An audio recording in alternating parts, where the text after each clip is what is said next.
Bom dia, boa tarde, boa noite. Nesse vídeo a gente vai falar sobre algumas aplicações de leis de Newton. Vamos estudar alguns casos em que a gente aplica as leis de Newton para poder determinar deslocamento de corpos, aceleração, forças resultantes, como essas forças vão se relacionar dentro de alguns esquemas e como a gente vai aplicar aquelas três leis de Newton que a gente viu na nossa última aula. Aqui então eu vou dar para vocês alguns exemplos, né, de como trabalhar com esse cara, começando com esse nosso problema dos três bloquinhos aqui. Vamos lá. A figura abaixo mostra três caixotes com massas M1, 45, 22, 33 kg. Então estão aqui as nossas massas, 45, 22 e 33 kg, cada um dos nossos três bloquinhos, beleza? Esses bloquinhos estão apoiados sobre uma superfície horizontal, sem atrito. Beleza, então isso aqui é importante pra caramba, né? A gente não tem aplicação da força de atrito. Isso é muito comum nos exercícios. Vocês têm que sempre se perguntar se vocês vão utilizar ou não essa força de atrito. Deixa eu só melhorar essa marcação aqui, que tinha ficado muito escura. Uma força horizontal de intensidade 50 newtons, ele está falando dessa força aqui, ó, empurra caixotes para a direita. Então, beleza, 50 newtons empurra caixotes para a direita. A primeira pergunta é, qual é a aceleração adquirida pelos caixotes? A segunda, achar a força exercida pelo bloco 2 em 3. E letra C, achar a força exercida pelo bloco 1 em 2. Cara, existem algumas formas de resolver esse exercício, mas a forma que eu mais gosto é de tratar esses blocos como um sistema. E tratar esses blocos como um sistema é olhar para essas massas que estão aqui, deixa eu separá-las, 45, 22 e 33, e imaginar que eu tenho um bloco só ao invés destes três blocos. Eu tenho apenas um bloco que tem uma massa... Opa, ficou tudo preto aqui? O que houve aqui? Eita, ficou tudo preto, peraí. Voltou, problemas técnicos. Então vamos lá, eu tenho um único bloco que tem uma massa, que eu vou chamar de massa do sistema, e ela vai ser igual ao somatório dessas três massas, ou seja, eu terei que somar 33 com 22, eu vou ter 55, 55 mais 45, eu tenho então um novo bloco de massa total 100 kg, beleza? E neste meu bloco de massa total 100 kg, eu tenho a atuação desta força de 50 newtons. E por que eu posso fazer isso? Por que eu trago esse meu blocão aqui e transformo isso em um bloco de 100 kg?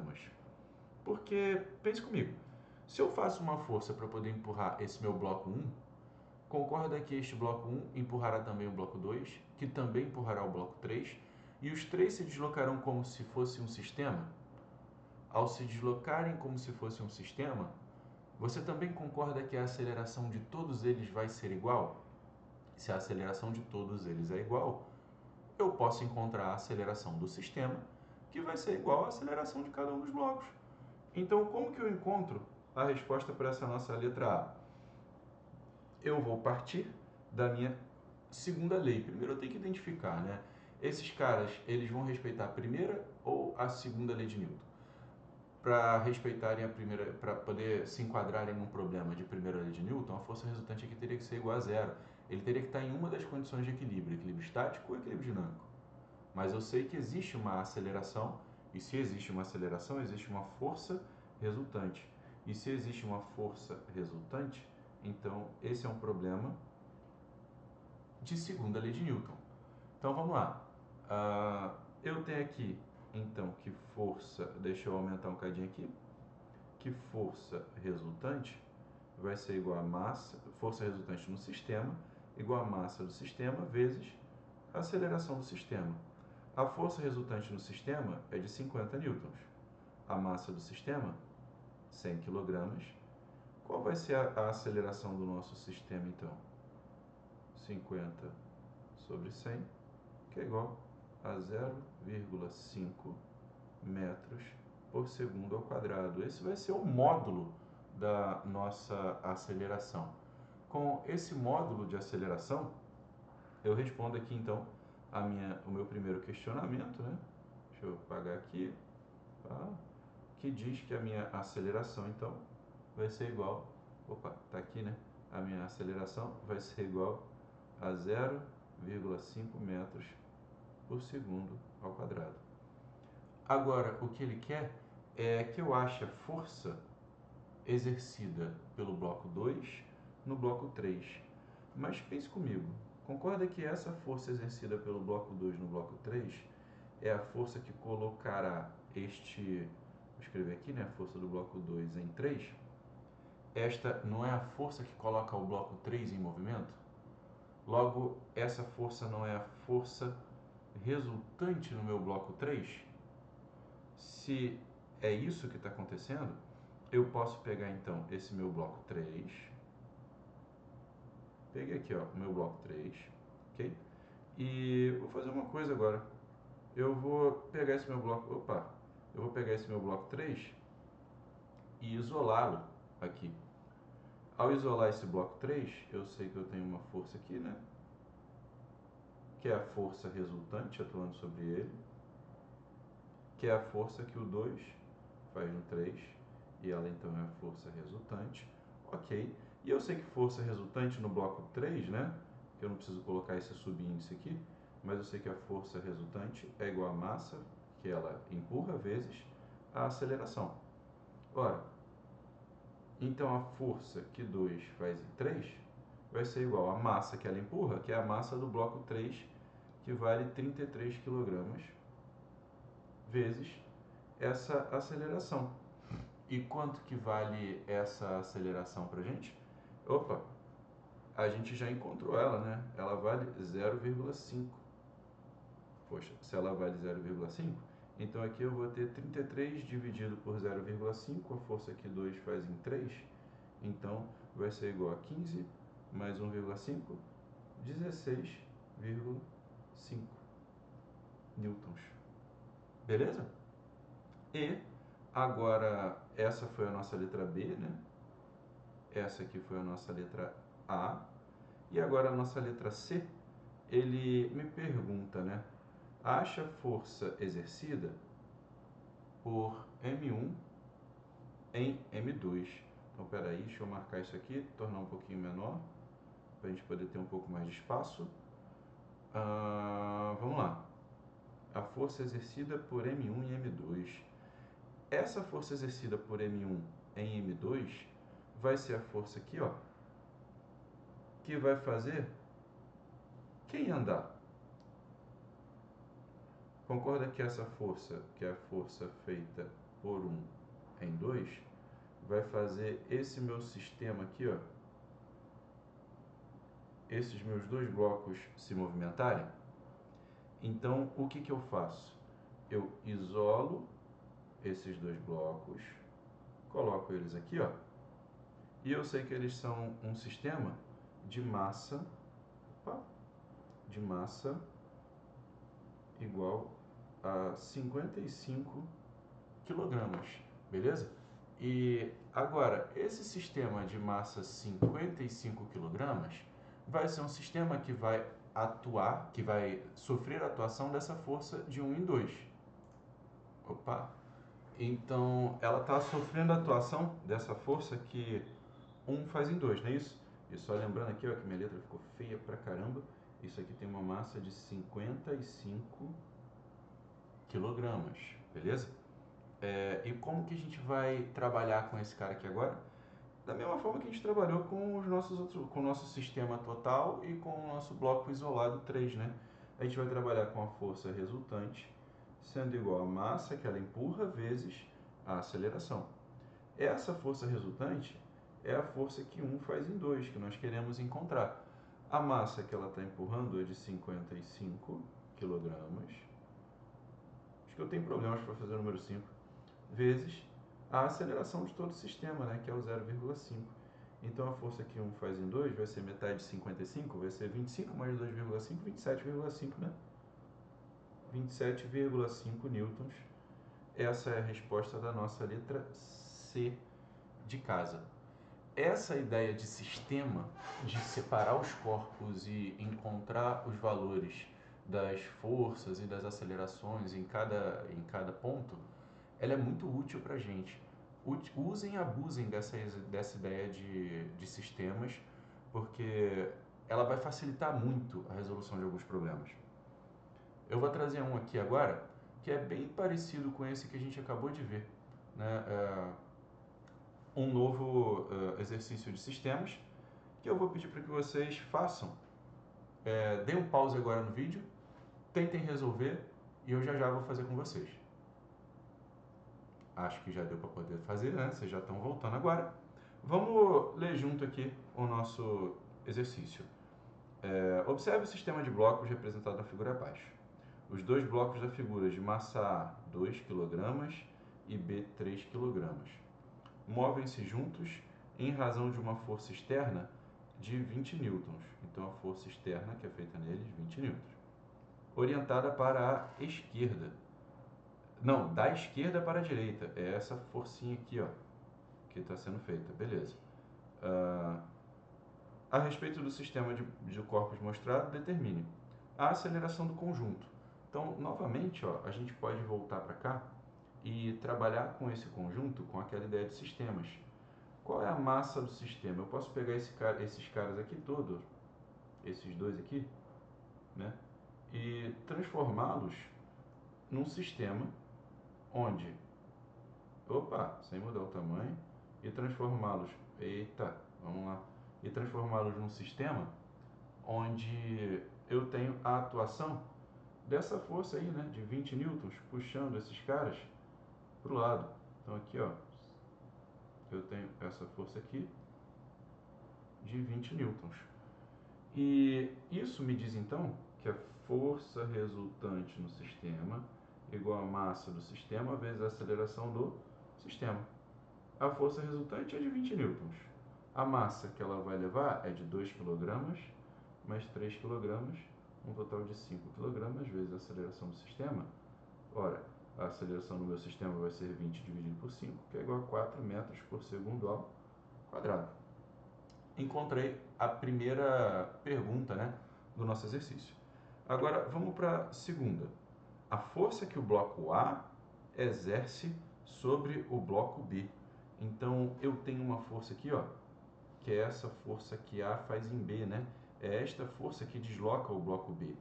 Então, se eu quero esta forcinha, eu vou usar só o meu bloco B isolado, e esse meu bloco B isolado, ele vai estar sob a ação dessa força.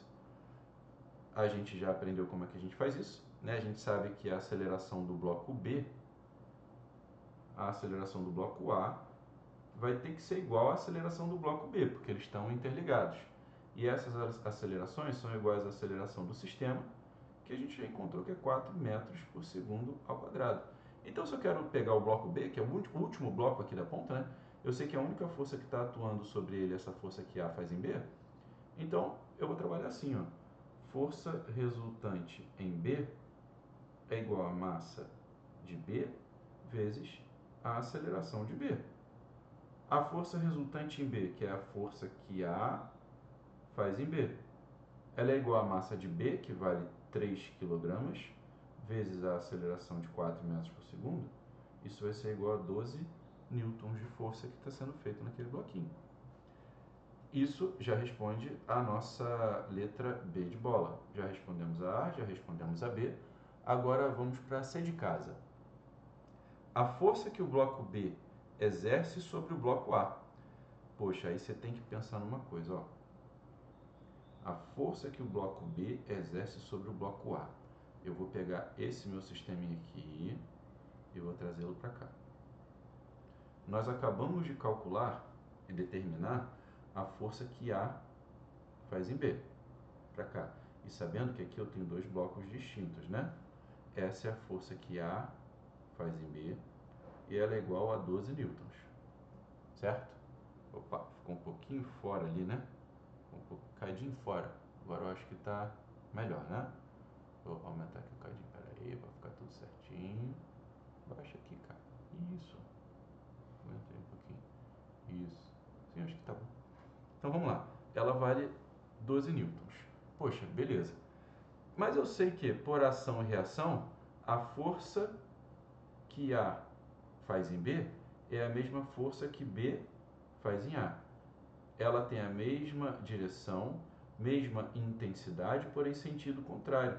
Então, a força que B faz em A vai ser igual a menos 12 newtons, porque ela tem um sentido contrário, né? Então, se a resposta da nossa letra B de bola vale 12 newtons, aqui eu vou ter menos 12 newtons, certo?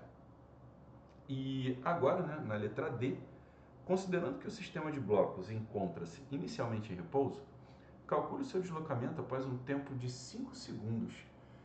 Então vamos lá, eu vou usar esse espacinho aqui embaixo para a gente poder trabalhar.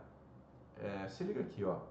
Eu tenho um ponto inicial e esses meus bloquinhos vão sair daqui e se deslocar até um outro ponto, certo? Eles saem daqui, ele pede para eu poder desconsiderar o tamanho, né? Então eu vou considerá-los como se fosse uma bolinha. Vindo para cá, com velocidade inicial igual a zero, já que eles estão inicialmente em repouso, e a aceleração igual a 4 metros por segundo ao quadrado. E eles vão chegar até esse ponto. Aqui eles vão ter uma velocidade final, né? Que eu não conheço essa velocidade final. E ele quer saber o deslocamento, ou seja, ele quer saber a posição final, sabendo que eles saíram dessa posição inicial, que eu posso dizer que é igual a zero.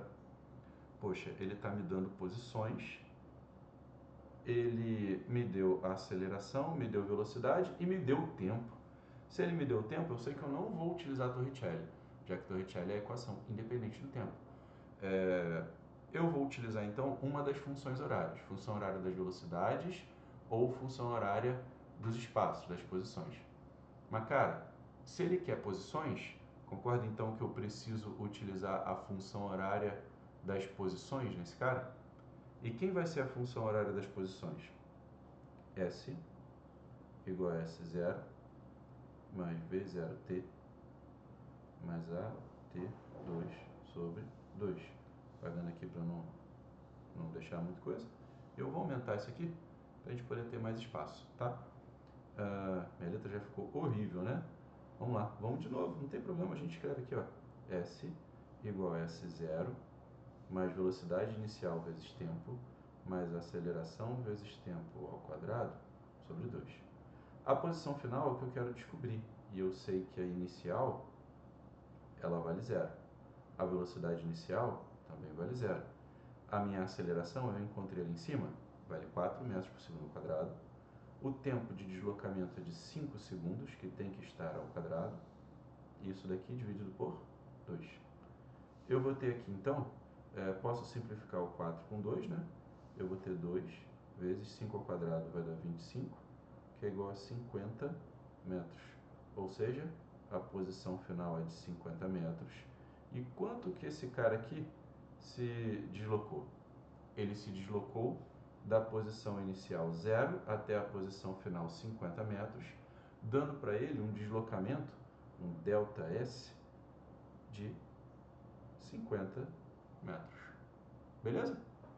Vocês viram que, de novo, utilizamos o conceito de sistema e a gente conseguiu resolver esse problema bem mais tranquilamente, tá? Vamos para uma outra questãozinha, que é... Opa, essa aqui já saiu com a nossa resolução, né? Que pena.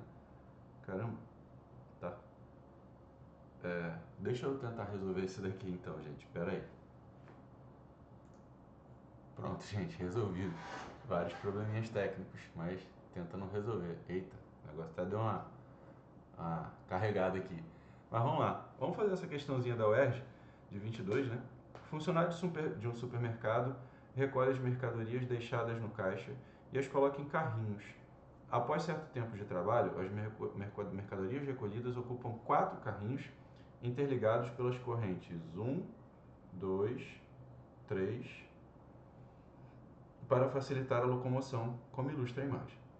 Ao deslocar os carrinhos, o funcionário exerce uma força F de intensidade igual a 8 newtons, Então, é esta força aqui, ó, 8 newtons de intensidade. Considere que cada carrinho, com os produtos neles contidos, possui uma massa de 10 kg. Então, tá, cada carrinho tem 10 kg. Desprezando os atritos, a tração na corrente 2 em newtons corresponde a... Então, tem uma frase repetida aqui, né? Mas ela não vai atrapalhar a gente fazer. Ele quer, então, a tração nesta corrente aqui, que não sei se vocês concordam, mas é a tração que faz estes dois carrinhos aqui de trás se moverem. Mas vamos fazer uma coisa. Vamos olhar para esses carrinhos todos aqui como um grande sistema. E este grande sistema, ele se move todo junto, sob a ação de uma força, para cá, vou botar aqui no meio, né? Sob a ação de uma força de 8 newtons. Se eu souber a aceleração de todo esse sistema, eu também não vou saber a aceleração de todos os carrinhos isolados, dos carrinhos 1, 2, 3 e 4. Então, eu busco primeiro a aceleração desse sistema e depois eu parto para poder trabalhar com esses dois carrinhos, que são a minha região de interesse, né? São esses dois aqui que eu vou querer depois determinar, deixa eu botar aqui certinho, determinar a força que está sendo aplicada sobre eles. Mas vamos partir para o nosso sistema primeiro. Nosso sistema é esse grandão aqui, de 8 newtons, né? O que eu vou fazer? Para que a gente possa somente ter espaço, eu vou... Eita! Tirou aqui o meu negócio. Não é isso que eu quero não, menino. Só quero marcar isso aqui, velho. Será que eu marco tudo? Ah, eu só consigo marcar tudo, que droga. Mas vamos pegar esse sistema aqui então, ó, e reduzir ele, botar ele pequenininho assim. Beleza? Não consigo. Então aqui eu vou ter uma força de... Opa, para com isso. Eu vou ter uma força de... Cá. 8 newtons sendo aplicada. Então vamos lá. Força resultante no sistema igual a massa do sistema vezes a aceleração do sistema. 8 newtons igual. Qual é a massa do sistema todo? Ele me falou que cada carrinho tem 10 kg. Poxa, se eu tô puxando, se a força de 8 newtons puxa todos os carrinhos, ela puxa um total de 40 kg. Essa é a aceleração do sistema, então 8 sobre 40, né? Que vai dar, vamos lá, divide por 4, vai dar 2 sobre 10, não é isso? Vai dar 0,2 metros por segundo ao quadrado. 0,2 metros por segundo ao quadrado, é isso? É isso mesmo, né? Então agora a gente vai para o nosso outro lado ali, né, do exercício, que é o que a gente quer realmente descobrir. A gente quer olhar para este sistema aqui, que está sendo empurrado, e a gente quer determinar para este sistema aqui como que as coisas estão funcionando, né? Qual é a tração que está puxando esse cara aqui. Ora, eu sei que este sistema é um sistema de 20 kg. Por quê? Porque eu tenho dois carrinhos, né? E você sabe que esta tração é a força resultante nesses dois carrinhos. E força resultante é massa que ela empurra ou puxa, que ela movimenta, vezes a aceleração. Então a minha tração vai ser igual a 20 kg vezes a aceleração a qual ele está submetido, que é de 0,2, não é isso? Então aqui 20 vezes 0,2, eu vou ter aqui que a minha tração vai ser igual a 4 newtons. Resposta letra C de casa. Beleza, gente? Tenho mais uns exercícios aqui, né, para vocês. Vamos dar uma olhadinha aqui. Esse aqui a gente já fez em sala. Vamos partir para este exercício aqui, da Federal do Rio Grande do Sul, beleza? Eu tenho aqui um bloco de 6 kg desliza sem atrito sobre uma superfície plana. Aliás, dá aquele tempinho para vocês resolverem. Resolvam o exercício aí antes, não esqueçam disso não. Dá o pause, tenta fazer, depois volta. Já voltou? Agora a gente vem, ó. Um bloco de 6 kg desliza sem atrito sobre uma superfície plana e horizontal, tracionado por um bloco de 4 kg que está suspenso por uma corda inextensível e de massa desprezível, que passa por uma roldana conforme mostra a figura. Use gravidade igual a 10, considere a roldana sem massa, de quanto é a força de tração na corda. Então, o que ele quer saber de nós é quanto vale essa força de tração aqui na corda. Que a gente já viu que em cordas ideais, essa força de tração ela é transmitida igualmente, né?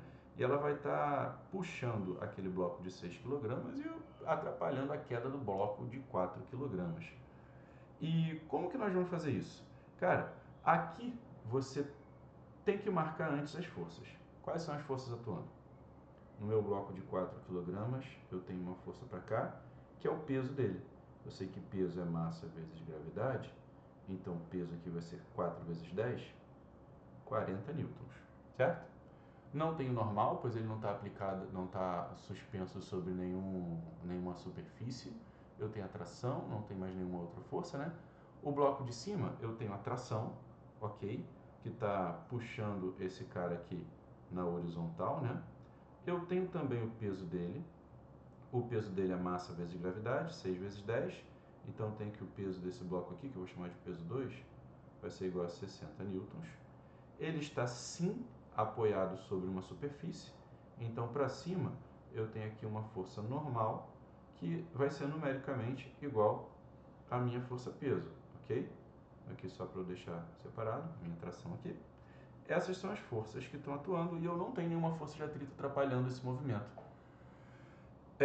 O que eu faço? Eu também posso aplicar a ideia de sistema aqui? Posso sim. E quem é o sistema neste caso? O sistema é um grande bloco que vai ter massa 4 mais 6.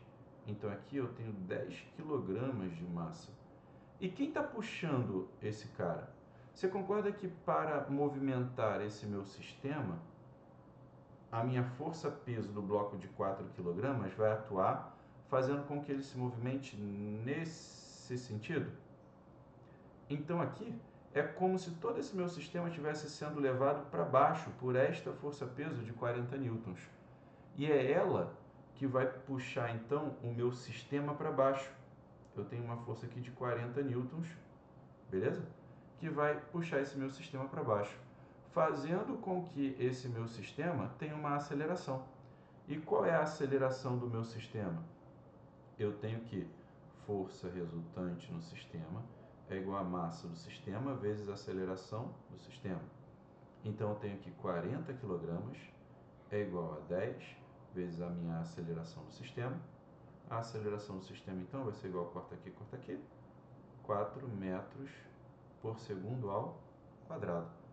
Eu sei então que todo o meu sistema vai se movimentar com essa aceleração de 4 metros por segundo ao quadrado. Mas o que ele quer não é isso.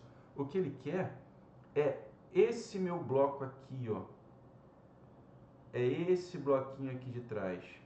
Qual que vai ser a tração? Esse cara aqui, ó, quanto que vale essa tração? Quanto que ela vale? Cara, olha só. Agora que eu já sei a aceleração do sistema, eu não consigo isolar esse meu bloquinho. É claro, você não vai ter essa função na sua hora da prova, né? Mas você vai conseguir fazer essa movimentação. Você dá para poder movimentá-lo dessa forma. E como é que você vai fazer isso daí? Quem vai ser essa tração? Olha, essa tração não é a força resultante? Opa, deixa eu tirar essa função aqui. Ela não é a força resultante no bloquinho de 6 kg? Logo, ela não vai ser a massa que ela puxa vezes a aceleração? Ou seja, a minha tração vai ser igual a massa de 6 kg e a aceleração desse cara, né, é de 4 metros por segundo ao quadrado. Eu preciso de uma 6 vezes 4, 24 newtons de força, como diz a letra A, para que esse bloco possua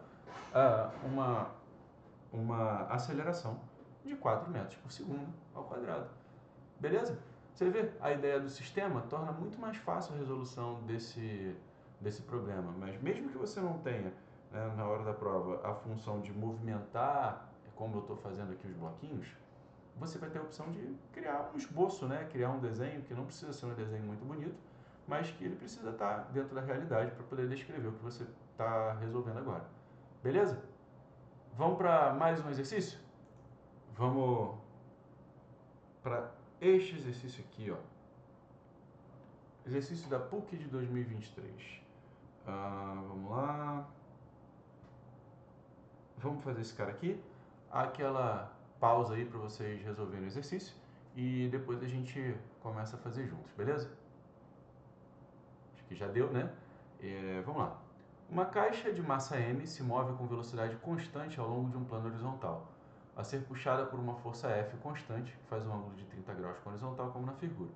A força F tem módulo igual a metade do peso da caixa. Nestas condições, o coeficiente de atrito cinético entre a caixa e o plano é, então, algumas informações importantes. Primeiro, coeficiente de atrito cinético, há deslizamento entre as superfícies, né? Então, eu tenho coeficiente de atrito, e se eu tenho coeficiente de atrito, eu tenho uma força de resistência ao movimento, que é a minha força de atrito, tá para cá. Eu também vou ter aqui, saindo do centro de massa, uma força chamada força peso, que vai ser igual a massa vezes a gravidade, né? Então vamos deixar ela aqui. Eu também tenho aqui a superfície fazendo uma força contrária para cima, chamada de força normal. E aqui eu tenho essa força F, que é uma força que está fazendo esse bloquinho se deslocar, né? Só que você percebe que essa força F está inclinada e fora do nosso eixo de coordenadas. Então o que eu vou fazer? Ó? Eu vou esconder ela aqui e vou colocar ela bem aqui assim. Cadê? Aqui. Aqui. Essa aqui é a nossa força F. Quando eu faço isso, eu preciso saber que quem vai deslocar esse bloco não é a força F, e sim a sua componente X aqui, né? É um Fx, porque eu vou decompor essa força, né? Em uma componente Fx e uma componente para cá, Fy, beleza? E quando eu decomponho isso, eu posso esquecer essas minhas duas forças. E quem vão ser Fx, né? Fx estava colado com o ângulo, então Fx vai ser igual a F cosseno θ. Vou deixar aqui. E Fy igual a F seno de θ. Beleza? Até aqui, gente. Então vamos lá. Ele falou aqui uma outra coisa também,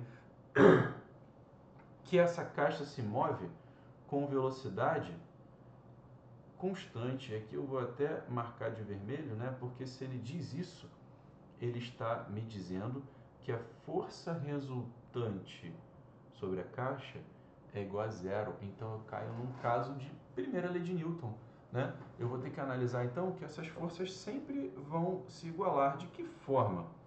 Aí eu trago vocês para cá, para esse ponto. Deixa eu fechar aqui para enunciar algumas coisas. Primeira coisa que eu vou enunciar: na horizontal, se a força resultante é igual a zero, eu posso te dar certeza que o módulo da força Φ é igual ao módulo da força Fx.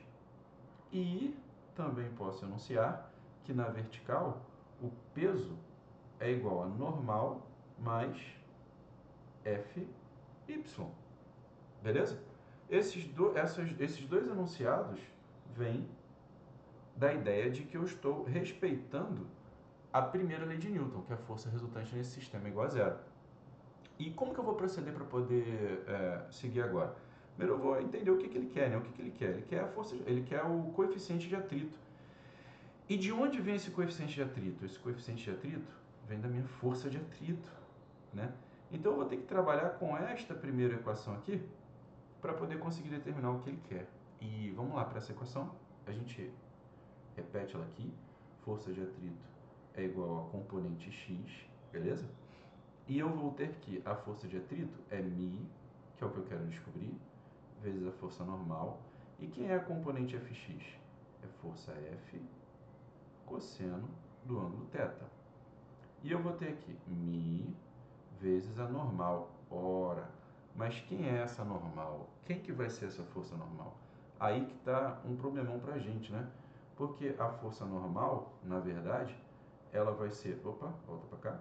A força normal vai ser peso menos Fy igual a força normal, não é isso? Então, isso tudo aqui, ó, é a minha força normal que eu vou substituir aqui agora. Peso menos Fy no lugar da força normal. E eu tenho aqui F cosseno de θ. Posso até abrir mais esse meu Fy aqui, né, para poder trabalhar ele, mas eu vou começar, vou abrir logo aqui, né, então μ, que multiplica peso, menos F, Fy é F seno de θ, isso aqui é igual a F cosseno de θ, beleza, deixa eu fechar aqui, a gente usando essa parte. O μ é o que eu quero descobrir, ok. Mas quem é o peso desse cara? O peso, ele não diz pra gente a massa vezes a gravidade, né? Então vamos continuar trabalhando com esse peso, peso P, menos... E quem é F? É outra coisa importante que ele diz aqui pra gente, ó, que F tem módulo igual a metade do peso da caixa, não é isso? Então, no lugar de F, concordam que eu posso escrever aqui que esse cara é peso sobre 2 vezes o seno desse ângulo, que ele também fala que é quanto? Que é 1/2, não é isso? 1/2. Então tá. Cheguei aqui, ó, todo esse pedaço aqui. Isso é igual a peso sobre 2 vezes o cosseno do ângulo, que é raiz de 3 sobre 2. Beleza? Então, eu vou ter aqui que μ vezes 1/2 vezes P sobre 2 vai dar peso sobre 4. Então, peso menos peso sobre 4, né? Você pode fazer aqui o MMC, né? Vai dar 4, vai dar 3 peso sobre 4. Então, 3 peso sobre 4 igual a raiz de 3 peso sobre 4, certo? Agora, eu posso cortar peso com peso. Dá para poder cortar aqui. Eu consigo cortar 4 com 4. E o que eu vou ter? μ vezes 3 igual a raiz de 3. Então, eu vou ter aqui μ igual a raiz de 3 sobre 3. μ igual a raiz de 3 sobre 3. Você olha para as opções, não existe nenhuma dessas opções, né? Só que essa é uma questão chata, uma questão complicadinha, né? Que você tinha que fazer um artifício aqui. Eu não posso multiplicar em cima e embaixo pela mesma coisa? Raiz de 3 sobre raiz de 3, isso aqui é 1, né? Quando eu faço isso, raiz de 3 vezes raiz de 3 vai dar 3 sobre 3, raiz de 3, corta aqui, eu vou ter 1 sobre raiz de 3. Então, eu tenho que o meu coeficiente de atrito é a minha letra D, 1 sobre raiz de 3, questão bem chatinha mesmo, beleza? Vamos passar para essa questão aqui do Enem, a nossa próxima questão, né? Com o objetivo de revestir o piso de uma rampa de acesso para cadeira de rodas, determina-se que, sob a aplicação de uma força motora de até 200 newtons, não ocorra deslizamento. Então, beleza. A aplicação de uma força não ocorra deslizamento dos pneus em relação à superfície de contato. Considera-se que a força normal que atua sobre o conjunto cadeirante é de 800 newtons. Então, força normal, 800 newtons. O quadro a seguir indica alguns materiais, seus respectivos coeficientes de atrito estático com a borracha dos pneus e seus custos. Qual revestimento apresenta o menor custo, além de garantir que a cadeira de rodas passem pela rampa sem risco de escorregamento? Poxa, beleza, vamos lá. O que a gente tem que falar sobre esse cara aqui? A força de atrito que a gente vai ter que trabalhar vai ser a máxima, né? Então, vai ser a força de atrito estática, que a gente sabe que é coeficiente de atrito estático vezes a força normal, certo? Então, vamos lá. Esse coeficiente de atrito tem que ser no mínimo, o suficiente para poder suportar essa força de atrito estática dividido pela força normal. Que é a minha força de atrito estática dada por ele? 200 newtons, né? Aqui, 200 newtons, a força que é feita. A força normal, 800. Corta, vai dar 1 sobre 4, né? 1 sobre 4 é 0,25. Então, no mínimo, essa minha força de atrito tem que oferecer, esse meu coeficiente de atrito tem que ser igual a 0,25, o que já me deixa retirar esse valor aqui, né, o do cimento, que era o mais barato, porém ele não oferece o coeficiente de atrito necessário para que a gente consiga zerar, né, essa força, consiga zerar as forças, né, e oferecer uma força de atrito suficiente. Mas todos os outros conseguem oferecer uma força de atrito suficiente, já que são maiores que 0,25. Então, basta se olhar para esses camaradas aí e observar qual que é o menos custoso. Esse aqui, cara, super custoso. Esse é o segundo mais custoso, terceiro mais custoso. O menos custoso é a madeira e essa é a nossa resposta, beleza? A madeira vai ser o menos custoso para a gente. Agora, vamos lá, mais um pouquinho, tem alguns outros exercícios aí para vocês poderem fazer. Eu quero chegar aqui nessa parte de associação de polias, beleza? Aqui, na minha associação de polias, eu tenho algumas coisas que são importantes, né? Vocês precisam antes entender o que é essa associação de polias, quais são os tipos de polia. Eu tenho essa primeira polia fixa, que você percebe que ela está presa ao telhado. E o que ela faz? Na verdade, ela só muda a direção do sentido da força, né? Aqui, se eu quisesse levantar essa caixinha B, eu teria que fazer uma força para cima, né? Para poder anular a força-peso. Então, aqui é a força do peso de B. Essa seria a força do camaradinha. Mas aqui você percebe que o camaradinha faz uma força para baixo, né? Força F que ele faz. E essa caixa vai ser aplicada a ela uma tensão que é igual a essa força do camaradinha. E ela consegue vencer a força-peso dessa caixinha aqui. Da mesma forma, né, que eu conseguiria levantar esse cara fazendo uma força para cima, agora eu consigo levantar esse cara fazendo uma força para baixo. O outro tipo de polia diferente é essa polia móvel aqui, ó. Você percebe que ela tem 2 pontos de apoio. E o que ela faz? Aqui, ó, eu tenho o peso desse cara. E não sei se você percebe, mas aqui como essa tem 2 pontos de apoio, esse peso fica dividido sobre 2 para cada ponto de apoio. E essa é uma coisa importante dessas minhas polias móveis. Olha para esse desenhozinho aqui, ó. O que ela vai fazer? Eu tenho o meu peso desse corpinho, né, que está sendo levantado, e aqui, ó, ele vai ser dividido. Eu vou ter aqui peso sobre 2, e aqui eu vou ter também peso sobre 2. Esse peso aqui vai ficar sendo sustentado pelo teto, nessa polia. Agora, a minha segunda polia vai sustentar peso sobre 2, ou seja, para cá eu vou ter peso sobre 2 dividido por 2 dá peso sobre 4. E aqui eu vou ter também peso sobre 4. E o que é muito importante é que esse fio, ó, vai ser o que o camaradinha está puxando, ou seja, a força que ele faz aqui é igual peso dividido por 4. Isso porque nós temos duas polias que são móveis.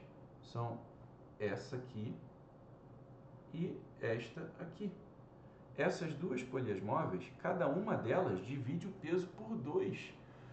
Ou seja, a força que o camaradinha faz vai ser bem menor do que a necessária, né, para ele poder conseguir elevar esse cara, se ele fosse só levantar esse bloquinho. Aqui eu tenho um outro exemplo, onde, olha quantas polias móveis que eu tenho. Eu tenho 1, 2, 3, 4, 5. Você vê que nenhuma delas está presa ao teto, né? E o que acontece? Qual é a força que o camaradinha vai ter que fazer aqui? Vai ser o peso dividido por. Se fosse uma polia móvel só, por 2. Duas polias móveis, duas vezes, né? Como no exemplo anterior que a gente fez. Se fossem 3... Opa, não está dando para poder enxergar aí, né? Deixa eu pegar aqui. Pôr para cá. Pronto. Aqui, ó. Então tá. Então eu vou ter aqui. Se fosse uma polia móvel só, seria o peso dividido por 2. Beleza? Duas polias, como no exemplo da esquerda, 2 dividido por 2. Se fossem 3 polias, seria 2 dividido por 2 dividido por 2 de novo. 4 polias por 2, mas são 5. Então, você vê que o 2 aparece 5 vezes? Ou seja, eu tenho 2 elevado a 5. E você concorda que esse 5 é o número de polias móveis que eu tenho? Ou seja, eu posso generalizar, né? Generalizar isso de que forma?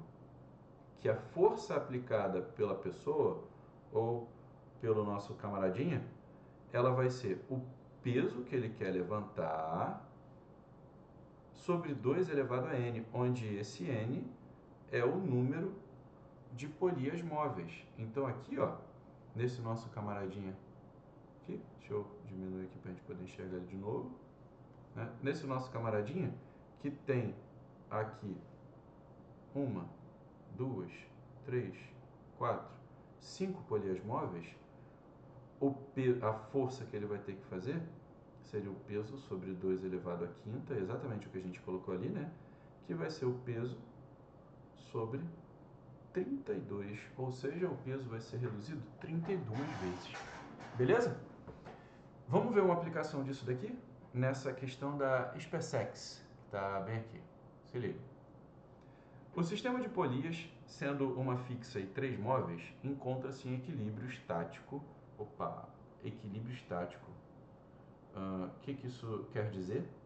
Se está em equilíbrio estático, eu já te informo que a força resultante é igual a zero. Conforme mostra o desenho.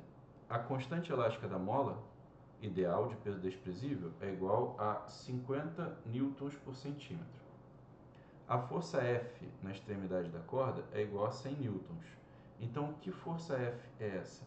É essa força aqui que o camaradinha está aplicando. Então, aqui eu tenho 100 newtons, tá? O valor do peso do corpo, então são dois comandos. Primeiro, o valor do peso do corpo e a deformação sofrida pela mola, é o nosso segundo comando.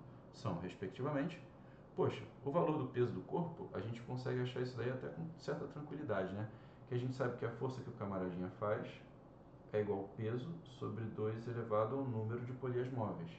E a força que ele está fazendo é de 100 newtons para levantar um peso que está sob aqui o comando de 1, 2, 3 polias móveis. Então, 2 sobre 3.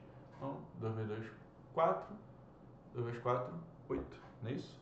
Então, eu vou ter que o peso que o camaradinha está levantando é 100 vezes 8.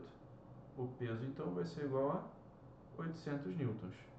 Já retiro essa letra B, já retiro a letra C e já retiro a letra E. Fico com as letras A e D, que estão dizendo para a gente sobre a deformação desta mola aqui, ó. Então, você percebe que essa mola, ela devia ter um tamanho original, né?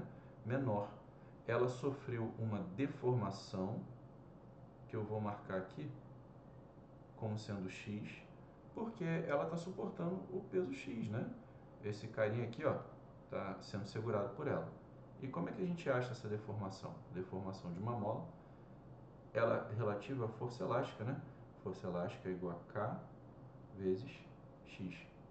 E, cara, se este peso aqui é um peso de 800 newtons, quanto que está havendo de força aqui? Essa polia móvel a gente já viu que ela divide por 2, né? Então aqui é 800, né? Aqui nesse lado eu vou ter 400 e aqui eu vou ter 400 newtons, correto? Então a força elástica feita na mola é de 400 newtons, que é igual a K, que é de 50 newtons por centímetro, vezes o X. Ora, o meu X então vai ser igual a 400 sobre 50, corta aqui, que vai dar 8 centímetros. Resposta à nossa letra D de dado. Você vê que eu posso aplicar então a correção a correção não, né? A força elástica junto a polias, não tem problema nenhum, beleza? Agora, vamos para a nossa última aplicação aqui, que é o nosso plano inclinado. O que é o nosso plano inclinado, cara? O nosso plano inclinado, eu tenho esse cara aqui, um bloquinho, que vai deslizar sobre esse plano. E ao deslizar sobre esse plano, ele vai deslizar por conta de uma força, né, que está atuando sobre ele. E essa força é uma componente PX. Eu vou utilizar essa questão aqui da Unifal para a gente poder conversar um pouquinho mais sobre ele, beleza? Vamos lá. Considere a situação em que um bloco de 5 kg e um bloco de 10 kg deslizam para baixo por um plano inclinado sem atrito. Pode-se afirmar que... Então, primeiro, eu vou construir o meu plano inclinado. Aqui. Está aqui o meu plano. O que é um plano inclinado? É uma superfície literalmente inclinada, onde se encontra algum objeto. Aqui eu tenho uma caixinha.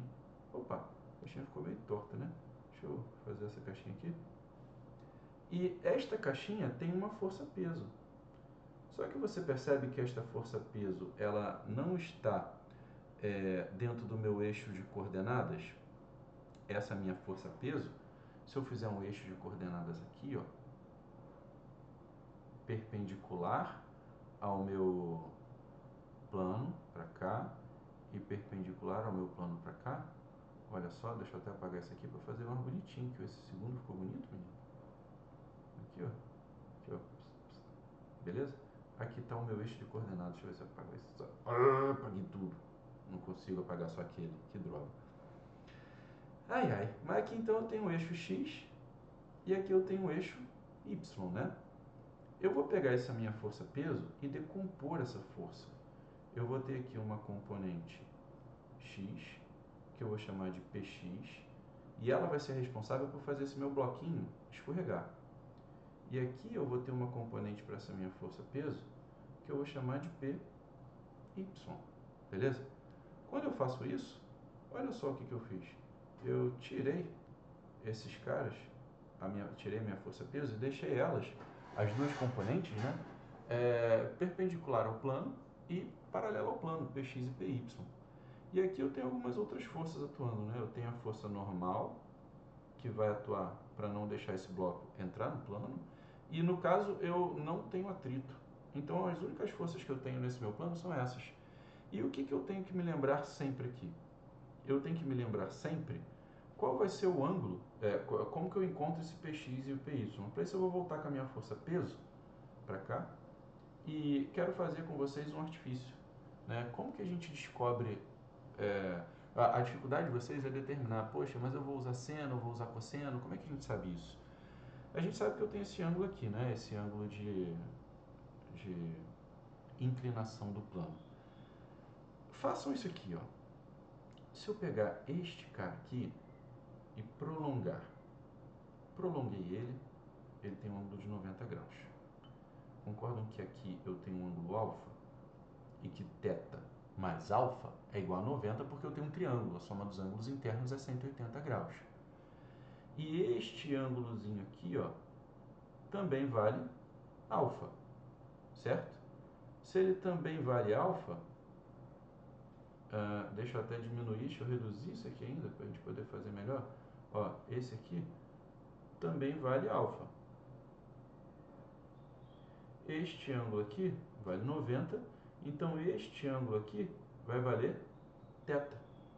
Você percebe que o ângulo entre o peso e a componente y, o peso aqui e a minha componente y aqui, o ângulo entre eles, este ângulo aqui, ó, que eu vou fazer ele grandão, aqui, deixa eu apagar esse outro, que ele vai só atrapalhar, esse ângulo aqui, ó, ele vale θ.